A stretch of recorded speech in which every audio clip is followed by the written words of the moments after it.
ఏం పేరన్నా? నా పేరు కొప్పుల అజిత్ అన్న. ఎక్కడి నుంచి వచ్చారు? నేను పెద్దపల్లి జిల్లా అన్న. పెద్దపల్లి నుండి వచ్చిన కేసీఆర్ చూడండి. కేసీఆర్ని చూడడానికి చాలా రోజుల తర్వాత పెద్ద బయటికి వస్తున్నాడు. ఒక పులి బయటికి వస్తుంది కాబట్టి మేము చూడడానికి వస్తున్నాం అన్న. అంటే ప్రజల కోసం బయటకు వస్తున్నాడా లేకుంటే అన్న ఆ, కాంగ్రెస్ పాలనకు కొంచెం టైం ఇచ్చిండు పెద్ద ఆయన. పోనీలే వీళ్ళు ఏం చేస్తారు చూద్దామని ఇన్ని రోజులు సైలెంట్గా ఉన్నాడు. ఈ రోజు పులి బయలుదేరుతుంది. ప్రజల కోసం ప్రతి అడుగు నిరంతరంగా వేస్తూనే ఉంటాడు. ఈ కంచెల్లి ఈ జగిత్యాల సభ నుండి కంప్లీట్గా రేవంత్ రెడ్డి పతనం అనేది స్టార్ట్ అవుతుంది అన్న. ఇప్పుడు జగిత్యాల కేసీఆర్ రాకని చూసి కూడా రోడ్డు తవ్వేసిన విషయాన్ని కూడా మీరు చూసారు. అది ఎట్లా అనుకుంటున్నారు? అన్న అది పిరికి బంద్ అన్న. ఎందుకనంటే మేము ఈరోజు జగిత్యాల ఒక సాధారణ కార్యకర్తగా నేను చెప్తున్నా అన్న. ఏ చిన్న పిల్లని అడిగినా చెప్తారు ఏమని, జగిత్యాల సభ పెడితే కాటారాలో పెడుతున్నాడు. జగిత్యాల మన కొరట నుండి వచ్చే బండ్లు ఆపై కేసీఆర్ ప్రోగ్రామ్ ఫెయిల్ చేద్దాం అనుకున్నారు.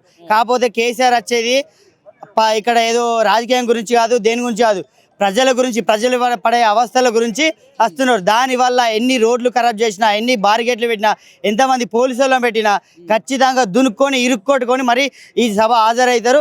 1,00,000 మంది కన్నా ఎక్కువ ఆల్రెడీ ప్లానింగ్ ఉన్నది అందరికీ. మేము నార్మల్ సోషల్ మీడియా చూస్తున్నాం అన్న హైపు.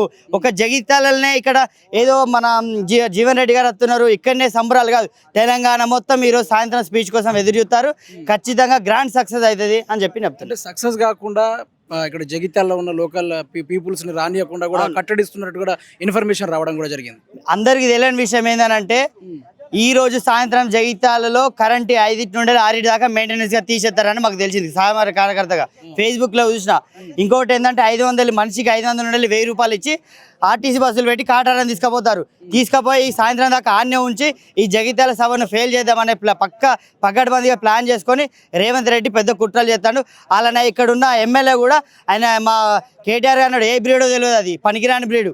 ఆ బ్రీడు ఇక్కడ మా కేసీఆర్ 5,500 కోట్లతో ఒకటేసారి అభివృద్ధి స్టార్ట్ చేసిండు. కలెక్టరేట్ కావచ్చు, ఇక రోడ్లు కావచ్చు, ఫ్లైఓవర్లు కావచ్చు. ఇక్కడ 135 కోట్లు పెట్టుకొని బయట ఈ ఎమ్మెల్యే ఫ్లెక్సీలు కడతాడు. అంటే భయం అర్థం చేసుకోరు. ఇక్కడ చిన్న పెద్ద ఎవరికి తేడా లేకుండా కేసీఆర్ గారి మీద అభిమానం మాత్రమే వస్తారు. జగిత్యాల నుండి పతనం అనేది ఖచ్చితంగా స్టార్ట్ అవుతుంది. జగిత్యాలలో ఇప్పుడు జీవన్ రెడ్డి గారు బీఆర్ఎస్ లో చేరిన తర్వాత ఇక్కడ కాంగ్రెస్ హవా ఉండబోతుందా? నెక్స్ట్ ఇక్కడ ఎవరైతే హైబ్రిడ్ ఎమ్మెల్యే ఉన్నారో తనకు మాత్రం డిపాజిట్ రాదు. తను ఇప్పటి నుండే అనుకుంటాడు నాకు రాదు అని. ఎందుకు అనంటే ఇన్ని రోజులు జీవన్ రెడ్డి గారి మనసు పెద్దరికం ఆయన వల్లనే కొంచెం జగిత్యాలలో రాజకీయం మంచిగా ఉండే. సరే మాది తప్పైంది. ఎందుకనంటే మేము అనవసరం బ్రీడ్ తీసుకొచ్చి కేసీఆర్ ముఖంతోనే గెలిచి ఈడియాల మళ్ళా కాంగ్రెస్ పార్టీకి అయిండు. సో కేసీఆర్ ముఖం ఎవరి ముఖం చూపెడితేనే వాళ్ళు గెలుతారు తప్ప ఈ ముఖం చూసి ఓటేసే పరిస్థితి లేవు. నెక్స్ట్ గెలిచే అవకాశం లేదు. అసలు డిపాజిట్ కూడా రాదన్న. ఎందుకు చెప్తున్నానంటే ఇక్కడ 2 సార్లు గెలిచిన అంటే రాష్ట్ర స్థాయిలో నాయకుడు కాదు ఈయన ఎమ్మెల్యే. నార్మల్గా సరే కార్యకర్త మనోళ్ళు అనుకొని ఇస్తే మొత్తానికే దీన్ని ఆగం బట్టి భ్రష్టు పట్టించి దెగిల్తాలను కంప్లీట్గా నాశనం చేసే పైసలు ఎక్కడ దోచుకోవాలి అనేది ఆయనగా మినిస్టర్లు ఉండాలి, సీఎం ఉండాలి. ఆ పైసలు తీసుకొని నేను సేఫ్గా ఉండాలని గవర్నమెంట్కి ఏంటి తప్ప ప్రజల కోసం కాదు. ఇది మాత్రం ఖచ్చితం. ఇప్పుడు ఎక్కడ చూసినా కూడా ఈ జగిత్యాల గులాబీమయం అయిందని అనుకుంటున్నారు. నిజంగా పూర్తి స్థాయిలో కాంగ్రెస్ నుంచి చేరిపోయే అవకాశం ఉంది. నెక్స్ట్ ఇదే జగిత్యాల ఇప్పుడు ఈ సభ తర్వాత సర్పంచి ఎంపీటీసీ జెడ్పీటీసీ ఎలక్షన్లో నాట్ ఓన్లీ జగిత్యాల కంప్లీట్ రాష్ట్రం మొత్తంలో ఖచ్చితంగా 100కు 100 సార్లు జెడ్పీ చైర్మన్లు ఎంపీపీలు ఖచ్చితంగా టీఆర్ఎస్ గెలుతుంది. అది జగిత్యాల నుండే ప్రారంభమవుతుంది. మీరు జగిత్యాల ఒకసారి చూడొచ్చు, గులాబీ మయం కాదు, మొత్తం గులాబీ తోటే ఉండేది. మొత్తం ఎక్కడ చూసినా గులాబీ, వేరే ఏది లేదు. ఇక్కడ ఉన్న కాంగ్రెస్ కార్యకర్తలు కూడా రేవంత్ రెడ్డి గారికి పోయి మొన్న వినిపించుకున్నారు, అయ్యా ఈయన మాకు అద్దు, మేము అవసరమైతే సపరేట్ ఉంటాం కానీ ఈ ఎమ్మెల్యే మాకు అద్దు అని చెప్పేసి అంటారు. అంత వ్యతిరేకత ఉంది కాబట్టి జగిత్యాలనే మొదటి సభ కావాలి. ఇదే సక్సెస్ఫుల్ సభ కూడా అవుతుందని చెప్తున్నారు. ఎక్కడ నుంచి వచ్చారన్న? మాదేపూర్ నుండి వచ్చాను. మహాదేవ్పూర్ విలేజ్ బ్రాహ్మణపల్లి. సో ఎట్లుంది పరిస్థితి? అంటే ఇక్కడ సభ కేసీఆర్ మీద అభిమానం కొద్ది, ప్రేమ కొద్ది ఇక్కడ దాకా వచ్చినాం. మాకు ఎలాంటి డిజిల్ లేదు. మా ప్రేమ కొద్ది, మా కష్టార్జితం తోటి ఇక్కడ దాకా కార్లో వచ్చినాము. 4 మెంబర్ వచ్చినాము.